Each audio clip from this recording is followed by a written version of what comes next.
감사하신 하늘에 계신 아버지 하나님, 이 땅에 살아가면서 하나님을 알게 하시고 또 이 소그룹을 통해서 잘 모르는 하나님을 잘 알지 못하는 영혼들을 위해서 함께 모여 기도할 수 있는 큰 특권을 주신 것 감사합니다. 하나님, 우리에게 주신 선물을 우리가 받았으니 이제는 다른 사람을 위해 나눌 수 있는 그런 아름다운 시간이 돌아왔습니다. 여기에 모인 모든 소그룹 인원들과 함께 하셔서 참으로 하나님께서 주시고자 하는 것이 무엇인지, 그 선물을 어떻게 받아야 하는 것인지를 깨달아 알게 하시고, 하나님께서 주시겠다고 말씀하신 그 말씀의 은혜로 말미암아 크신 복을 누리며 많은 선물을 받아갈 수 있도록 성령님 인도하여 주시기를 간절히 기도합니다. 연약한 가운데 있지만 함께 해주시겠다고 약속하신 그 약속 믿고 감사기도 드리며 예수님 이름으로 기도드렸습니다. 아멘. 안녕하십니까? 오늘도 평안하셨습니까? 여러분들과 함께 또 웃음꽃이 피었습니다. 네 번째 이야기, 너에게 주고 싶은 선물 이야기로 시작하도록 하겠습니다. 우리 주제 성경절 누가복음 6장 21절 말씀 다 같이 읽도록 하겠습니다. 시작. 지금 우는 자는 복이 있나니 너희가 웃을 것이미요. 여러분, 이 말씀처럼 하나님께서 우리에게 큰 축복과 또 큰 복을 주셔서 항상 이렇게 활짝 웃는 이런 웃음꽃이 오늘도 피어나게 되기를 바라겠습니다. 또 오늘 이야기를 통해서 더 희망적이고 더 웃음꽃이 피어나는 그런 이야기가 되면 좋을 것 같습니다. 제가 몇 가지 사진을 보여드리겠는데요. 보시면서 이 사진의 공통점을 한번 찾아보시기를 바라겠습니다. 첫 번째 사진입니다. 풍차의 모습이고요. 두 번째 사진입니다. 에펠탑의 모습입니다. 그리고 세 번째 사진, 뉴욕의 한 도시의 거리고요. 또 네 번째 사진, 우리나라 아름다운 경복궁의 사진입니다.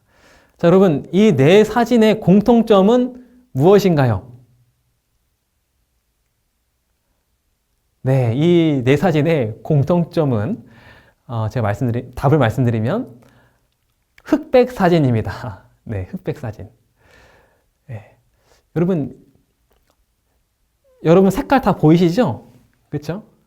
네, 저도 다 색이 다 보입니다. 그런데 어떤 사람은요, 온통 다 흑백으로 보이는 그런 사람도 있어요. 생맹인 사람들이 있죠. 정말 평생 색깔의 세계를 한 번도 경험하지 못한 그런 사람이 있는데요. 제가 한 영상을 보여드리겠습니다. 이 영상은 태어나서 한 번도 이 색의 세계를 경험하지 못하다가 요즘에 이제 과학기술이 발달돼서 특수 안경을 이제 끼게 되면 어느 정도의 색깔을 이제 볼 수 있게 된다고 합니다. 그래서 부모님이 생일 선물로 아들에게 이 색깔을 볼 수 있는 이 특수 안경 선물한 영상인데요. 함께 잠깐 보도록 하겠습니다. 선천성 생맹으로 태어난 지미와 제이스 형제. 아버지가 알록달록한 풍선을 보여주며 무슨 색인지 물어보지만 대답하지 못합니다. 하지만 곧이어 엔크로마의 생맹 교정 안경을 쓴 형제는 갑자기 울음을 터뜨리며 말을 잇지 못합니다.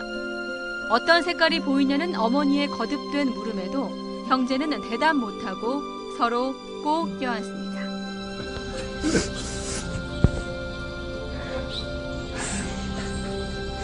So bright. So different. It'll train your brain. 형형색 색의 수건 색깔들을 정확히 구분해내는 형제의 모습에 지켜보던 가족도 눈물을 감추지 못합니다. 하늘 색깔, 티셔츠 무늬 색깔, 어머니의 눈동자 색깔 등을 태어나서 처음 보고 감격하는 형제의 모습은 수많은 네티즌들을 감동시켰습니다. 부모가 아들들의 잊지 못할 순간을 찍어서 유튜브에 올린 영상은 조회수 70만 건을 돌파했습니다. YTN 이광현입니다. 네, 이 영상에 보면 아이가 색깔을 보지 못했다가 이제 안경을 끼고 색깔을 보게 되니 그 감격에 눈물을 흘리는 모습을 우리가 보게 됩니다. 한평생 흑백 세상에 살다가 세계에 이렇게 보이게 되니까 감격이 있는 것이죠. 여러분, 흑백의 세계와 이 세계의 세계에 얼마나 큰 차이가 있을까요? 아주 큰 차이가 있겠죠. 또 마찬가지로 여러분, 이 하늘의 세계와 땅의 세계의 차이는 어떨까요? 그것도 큰 차이가 있겠죠. 우리가 아주 큰 차이가 있으면 뭐와 뭐 차이라고 해요? 하늘과 땅 차이라고 하죠. 네. 여러분, 성경은 하늘과 이 땅의 차원을 이렇게 표현합니다. 하늘과 그림자. 우리 땅의 세계를 그림자의 세계로 묘사를 하고 있어요. 여러분, 그림자는 형체가 있어요, 없어요? 없어요. 뭔가 볼 수가 없죠. 아주 이 그림자의 세계에서 만약에 이 하늘의 세계로 우리가 눈이 열려서 보게 된다면 어쩌면 이 흑백의 세계에서 색깔의 세계를 이제 보게 되는 것보다 더 큰 감격과 더 큰 감동이 있지 않을까 생각을 하게 됩니다. 저는 오늘 이 시간 저와 여러분들이 이 땅의 세계가 아니라 이 하늘의 세계를 조금 경험하면 좋겠다는 생각을 하게 됩니다.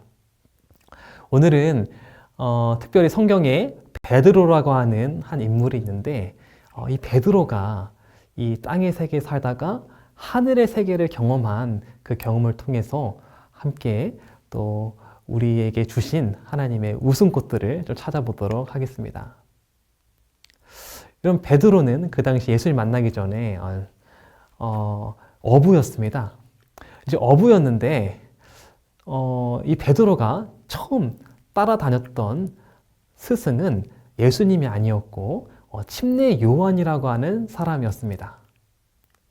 침례 요한이라는 사람은 그 당시에 옛날에 선지자의 옷을 입고 또 메뚜기와 서청을 먹으면서 요단 강가에서 말씀을 전파하며 또 회개하라 천국이 가까웠느니라 라고 말하면서 많은 사람들을 회개시키고 많은 사람들을 하나님께로 인도했던 그런 사람이었습니다.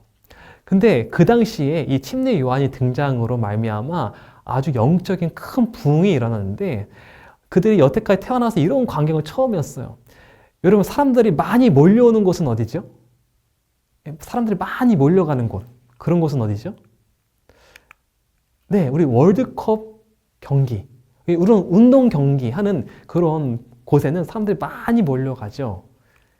그리고 아주 유명한 연예인이나 가수들 있는 곳에 사람들이 또 많이 몰려갑니다.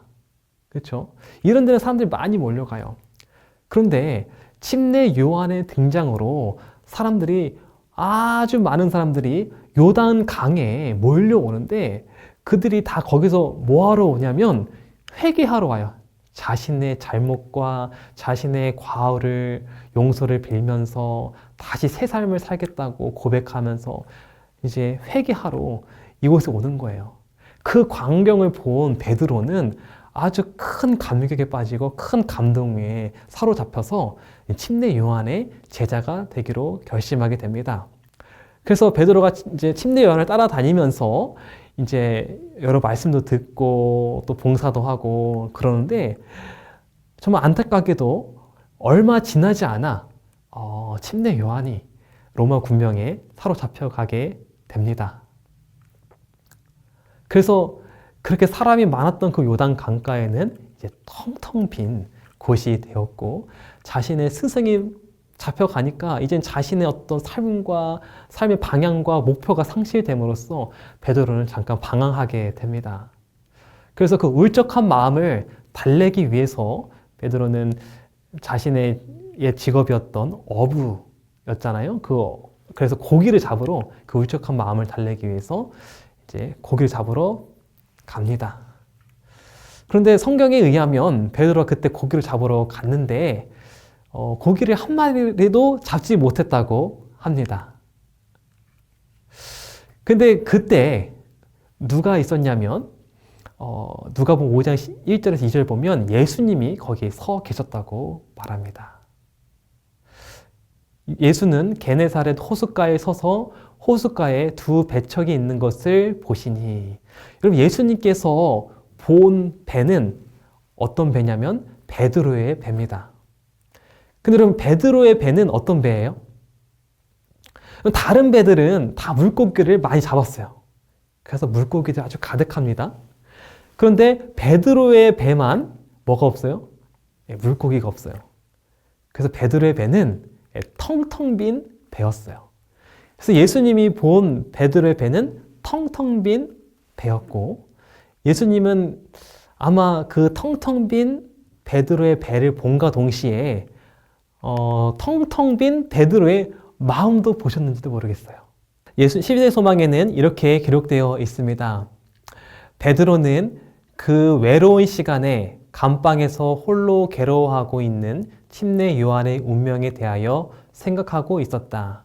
그는 유대 지방의 전도에서 거둔 실패, 그리고 제사장들과 랍비들의 악의 등을 상기했다. 자신의 직업까지도 실망시켰다. 그가 빈 그물을 주목하여 볼 때에 장래는 낙심으로 암담해 보였다. 베드로는 그런 마음의 상태를 가지고 있었습니다. 그런데 예수님께서 그 배를 보면서 한 배에 오르셨는데, 성경은 그 배가 바로 시몬의 배라고 말하고 있습니다. 여러분, 우리 예수님은 누구와 가장 가까이 계실까요? 여러분, 우리 하나님은 누구와 가장 가까이 계실까요? 교회 빠짐없이 잘 나오는 사람, 하나님께서 가까이 계시겠죠? 함께 하시겠죠? 또 헌금 잘 드리시는 사람, 하나님께 함께 하시겠죠? 봉사 열심히 하는 사람, 선교 열심히 하는 사람, 하나님이 다 함께 하시죠. 그런데 하나님이 가장 가까이 계신 그런 사람이 있는데, 하나님 가장 가까이 계신 곳이 있는데, 그것은 어디냐면 성경에 이렇게 기록되어 있습니다. 시편 34편 18절 말씀. 여호와는 마음이 상한 자와 가까이 하시고 중심에 통해하는 자를 구원하시는도다. 네, 여러분, 우리 하나님은 어디에 가까이 있다고요? 마음이 상한 자, 마음이 상심에 빠지고 힘든 사람들, 그곳에 하나님은 가장 가까이 계시다고 합니다. 여러분, 수많은 배들이 있었어요. 다들 풍족하게 다 물고기를 잡아서 거기는 마음이 상한 자가 없었죠. 하지만 베드로는 아주 마음이 상한 상태였습니다. 예수님께서는 그것을 아시고 이 베드로의 배에 오르셨어요. 베드로가 경험한 첫 번째 하늘은 바로 이 마음이 상하고 또 괴로울 때 나를 위로하시고 또 나와 함께하는 그 예수님을, 그 하늘을 경험하게 되었습니다. 근데 여러분, 이렇게 위로하고 함께하는 것도 참 감사한데 예수님이 이렇게 베드로에게 말씀하십니다. 누가복음 5장 4절, 깊은 데로 가서 그물을 내려 고기를 잡으라. 그 텅텅 빈 배를 마치 채워주실 것처럼 말씀하시죠. 깊은 데에 가서 어떻게 하라고요?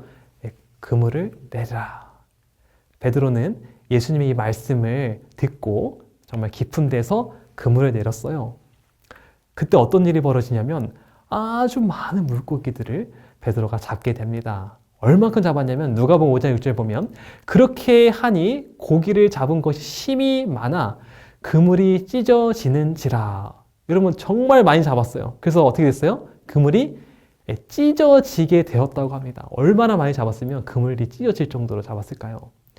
여기서 끝난 것이 아니고 이에 다른 배에 있는 동무들에게 손짓을 해서 이렇게 와서 도와달라고 하니 그들이 와서 두 배의 채움에 잠기게 되었더라. 그럼 베드로의 배도 꽉 차고 채울 수 없어 다른 배도 와가지고 채웠는데 거기도 채울 수가 없는 거예요. 그 두 배가 어떻게 됐다고요? 잠기게 되었다고. 그러니까 얼마나 많은 물고기를 잡았는지 모르겠습니다. 베드로가 이거 보고 아주 깜짝 놀랐을 것입니다. 베드로가 경험한 두 번째 하늘은 정말 실제적인 필요를 채워주시는 하늘, 하나님을 경험한 것 같습니다. 여러분, 우리 하나님은 어떤 분이시냐면 성경에 이렇게 기록되어 있습니다. 에베소서 3장 20절 말씀. 우리 가운데 역사하시는 능력대로 우리의 온갖 구하는 것이나 생각하는 것에 더 넘치도록 능히 하실 이. 여러분, 우리 하나님은 어떤 분이시라고요?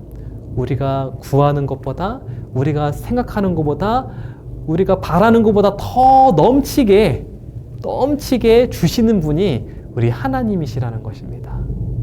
베드로가 예수님을 통해 그 하나님, 그 하늘을 경험하고 나서 아주 큰 감동을 받게 됩니다.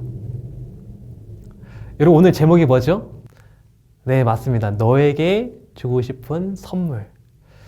여러분, 우리 하나님께서 저와 여러분들에게 어떤 선물을 정말 주고 싶으실까요? 여러분에게 정말 소중한 사람이 있는데 여러분은 그 소중한 사람에게 어떤 선물을 주고 싶은가요? 아주 귀한 선물을 주고 싶겠죠? 아마 우리 예수님이 이 베드로에게 아주 큰 선물을 주고 싶었는데 그것은 첫 번째 그 텅텅 빈 마음을 위로하고 그 다음에 그 텅텅 빈 그 마음의 필요를 채워주는 것, 아마 그거 예수님께서 주고 싶은 선물이었을 것입니다. 그러나 그 선물보다 더 주고 싶은 선물이 있었는데 그것은 무엇이냐면 이것입니다. 예수님께서 베드로의 텅텅 빈 마음에 위로하시고 텅텅 빈 그 배에 다 채워주시면서 이렇게 말씀하십니다. 마가복음 1장 18절 말씀 다 같이 읽겠습니다. 시작. 나를 따라오너라. 내가 너희로 사람 낚는 어부가 되게 하리라.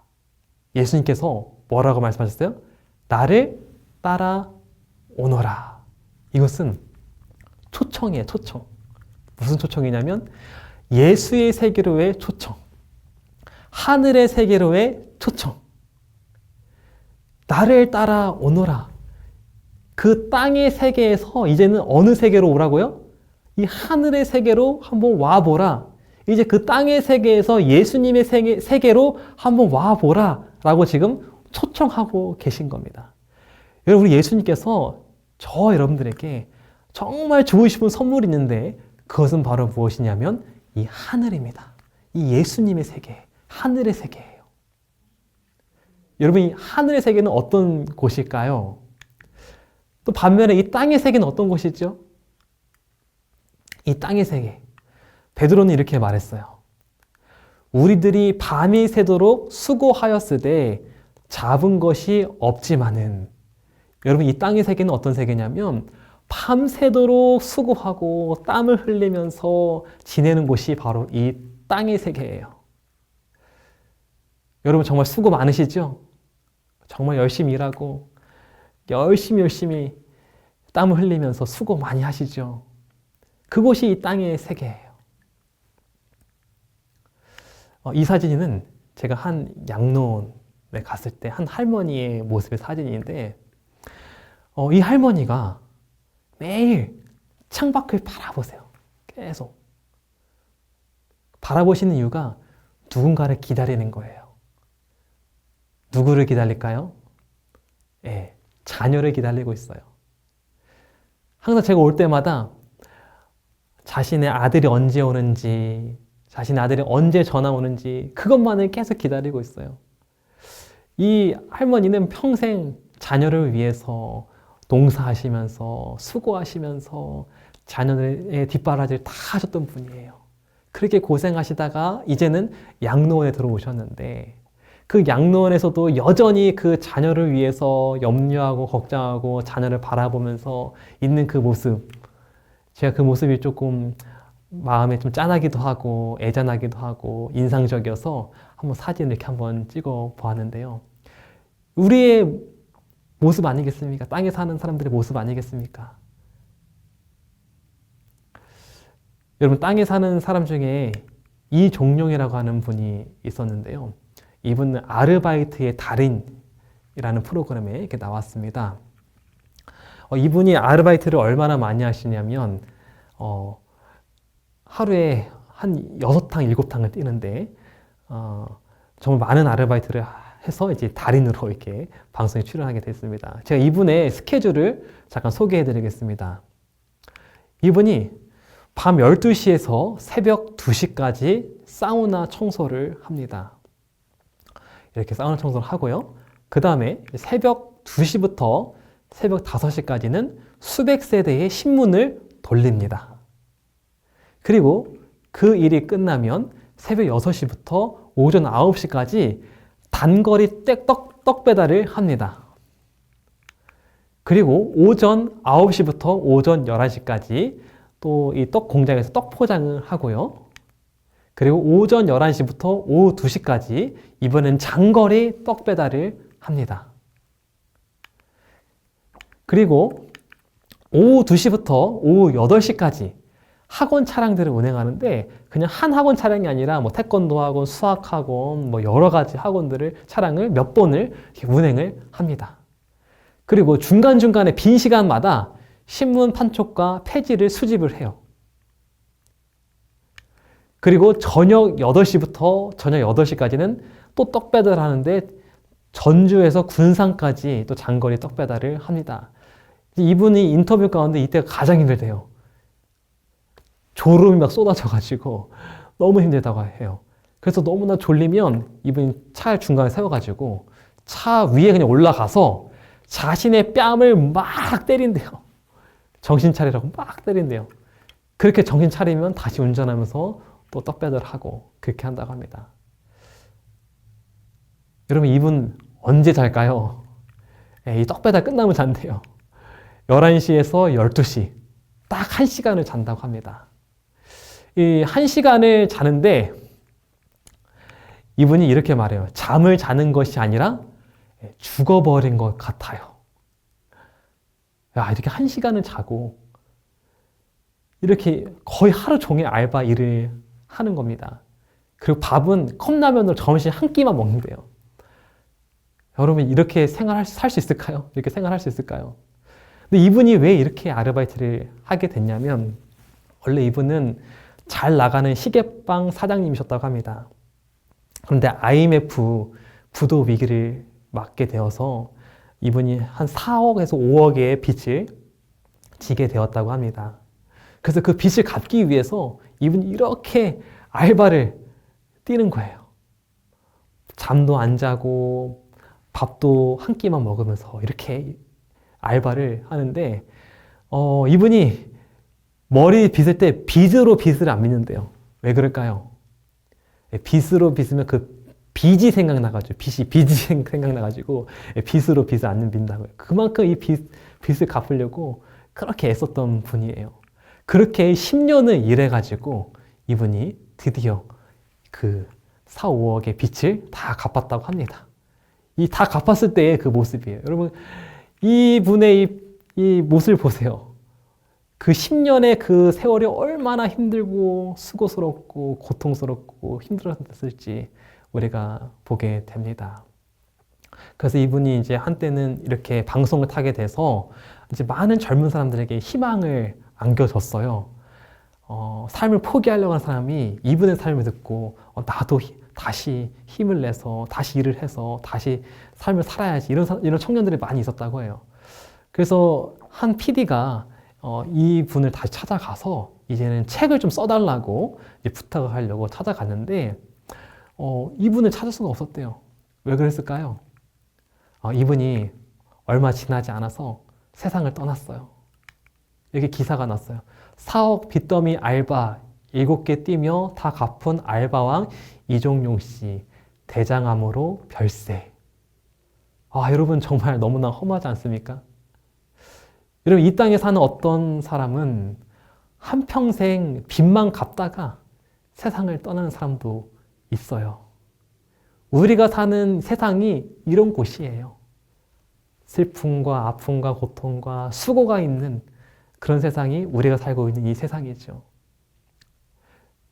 이 세상으로부터 예수님께서 하늘의 세계로 우리를 초청하는 것입니다.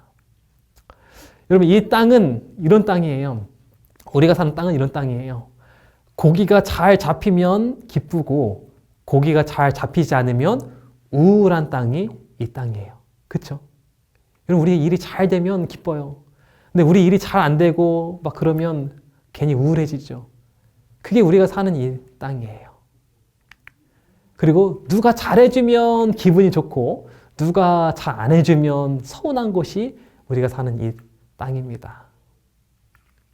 그리고 일이 잘 풀리면 행복하고 일이 잘 풀리지 않으면 속상한 것이 바로 우리가 사는 이 땅입니다. 그렇죠? 수고, 고생, 고통, 눈물, 이별, 사망이 있는 곳이 우리 이 땅인데 오늘 우리 예수님께서 수고하고 무거운 짐진 자들아 다 내게로 오라 내가 너희를 쉬게 하리라 하면서 예수님 지금 이 땅의 세계에서 어디로 초청하고 계세요? 하늘의 세계로 초청하고 계세요. 여러분, 이 하늘의 세계는 어떤 곳이냐? 이 하늘의 세계는 물고기가 잘 잡히든 안 잡히든 행복한 곳이에요. 누가 날 잘해주든 잘해주지 않든 기쁜 곳이에요. 내가 일이 잘 풀리든 잘 풀리지 않든 아주 만족스러운 곳이 바로 하늘의 세계입니다. 여러분, 그런 곳 한번 가보고 싶지 않으십니까? 오늘 예수님은 저 여러분들에게 이 수고하고 무거운 정말 이 수고의 세계에 살고 있는 저 여러분들에게 이 하늘의 세계로 오늘 초청하고 계십니다. 여러분, 우리가 한 가지 기억해야 될 것은 그 세계가 분명히 존재한다는 것입니다. 그리고 오늘 우리는 그 세계에 초청을 받았고 그 세계에 살 수 있다는 것입니다. 여러분, 하늘의 세계 한번 가보지 않겠습니까? 저는 내일 구체적으로 이 하늘의 세계를 어떻게 경험할 수 있는지 함께 여러분들과 나누고자 합니다. 그래서 오늘 베드로가 경험한 하늘, 나의 마음을 위로해 주시고 또 나의 필요를 채워주시고 그리고 그것을 더 뛰어넘어서 이 땅의 세계가 아닌 그 하늘의 세계로 초청하신 그 예수님이 계심을 여러분 기억하게 되면서 오늘 그 예수님으로 인하여 그 초청에 인하여 우리 마음 가운데 웃음꽃이 피어나는 저와 여러분 되기를 바라면서 오늘 말씀 마치도록 하겠습니다.